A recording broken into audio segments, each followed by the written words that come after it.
الرحمن الرحیم۔ چاند رات کا وظیفہ، ماہ رمضان کی چاند رات، اس لیے کہ ماہ رمضان کا چاند دیکھنے کی بڑی فضیلت ہے، بلکہ بعض علماء نے کہا ہے کہ واجب ہے کہ آپ چاند کو دیکھیں، لہذا چاند کی بڑی فضیلت ہے۔ چاند رات کا وظیفہ، انسان کو غسل کرنا چاہیے۔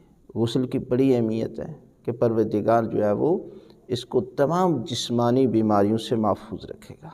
خارش جیسی بیماری سے پروردگار جو ہے وہ اس کو اس شب کے صدقے میں نجات عطا کرے گا۔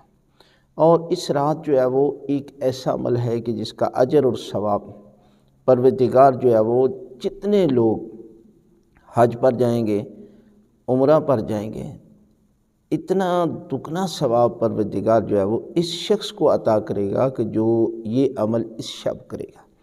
وہ عمل کیا ہے؟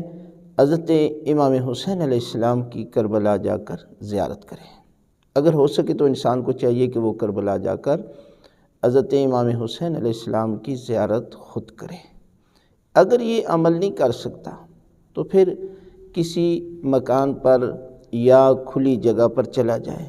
اگر یہ بھی ممکن نہیں تو گھر میں بھی یہ عمل کر سکتا ہے۔ لہذا اس کو آسمان کی طرف دیکھنا چاہیے، دائیں بائیں، اور اس کے پاس زیارت امام حسین علیہ السلام پڑھنی چاہیے۔ مکمل زیارت پڑھے۔ اگر مکمل زیارت نہیں پڑھ سکتا تو یہ دو لفظ ضرور کہے۔ وہ لفظ کیا ہیں؟ السلام علیکہ یا ابا عبداللہ الحسین، السلام علیکہ ورحمۃ اللہ وبرکاتہ۔ یہ دو لفظ پڑھنے کے بعد 2 رکعت نماز پڑھے۔ ہدیہ زیارت امام حسین علیہ السلام قربتاً الی اللہ۔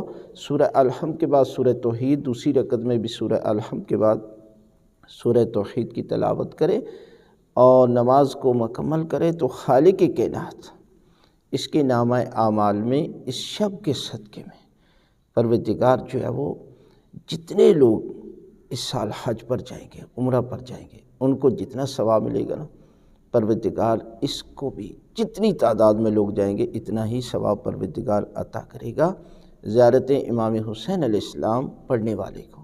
اس لیے کہ حضرت امام حسین علیہ السلام نے اس دین کو بچایا۔ جس ہستی نے دین کو بچایا اس کی زیارت کا اجر اور ثواب خالق کائنات اتنا ہی عطا کرتا ہے۔ لہذا اس شب اس عمل کو ضرور انجام دیں۔